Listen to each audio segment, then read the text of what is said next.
tata hukum Indonesia ditetapkan oleh masyarakat hukum Indonesia. Oleh karena itu, tata hukum Indonesia baru ada ketika negara Indonesia diproklamasikan pada tanggal 17 Agustus 1945. Hal tersebut bisa dilihat dalam A. Proklamasi Kemerdekaan. Kami bangsa Indonesia dengan ini menyatakan kemerdekaan Indonesia. B.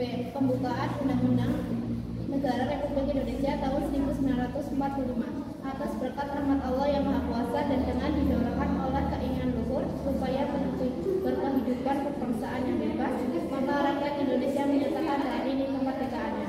Kemudian daripada itu, disusunlah kemerdekaan kebangsaan Indonesia itu dalam suatu undang-undang dasar Indonesia yang terbentuk dalam suatu susunan negara Republik Indonesia yang berkedaulatan rakyat dengan berdasarkan penggolongan hukum berdasarkan sumbernya. 1. Hukum undang-undang. 2. Hukum kebiasaan. 3. Hukum traktat. 4. Hukum jurisprudensi berdasarkan waktu berlakunya. 1. Ius constitution atau hukum positif.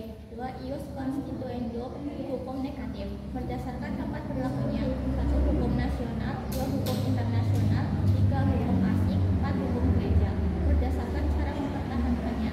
1. Hukum mandaria. 2. Hukum formal berdasarkan sifatnya. 1. Hukum yang memaksa. 2. Hukum yang memanggil berdasarkan hukumnya. 1. Hukum objektif. 2. Hukum subjektif berdasarkan isinya.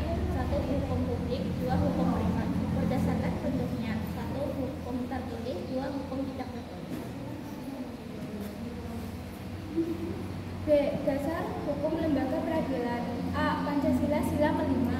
B. Undang-Undang Dasar Negara Republik Indonesia tahun 1945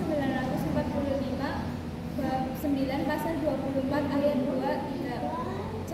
Undang-Undang Republik Indonesia nomor 3 tahun 1997 tentang peradilan anak. D. Undang-Undang Republik Indonesia nomor 3 tahun 1997 tentang peradilan militer. E. Undang-Undang Republik Indonesia nomor 26 tahun 2000 tentang pengadilan HAM. F. Undang-Undang Republik Indonesia nomor